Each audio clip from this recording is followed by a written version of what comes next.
Qarz. Agar bugun qarz bosib turgan bo'lsa, bilgin, bu Alloh seni tark etdi degani emas.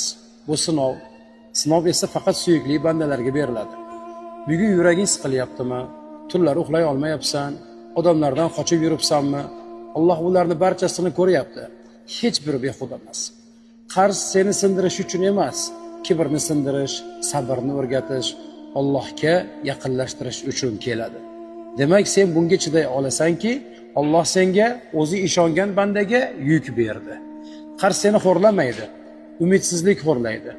Bir kun kelib, sen shu kunlarni eslab shunday deysan: agar o'sha qiyinchilik bo'lmaganida edi, men bu darajaga yetmas edim deb tabassum qilasan. Shoshma, sabr qil.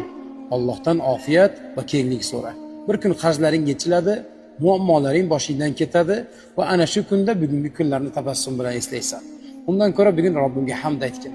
Senga sinov molingga kelibdi, joningga emas. Jonga kelsa, buni mushkulligi yechimi yo'q bo'lardi.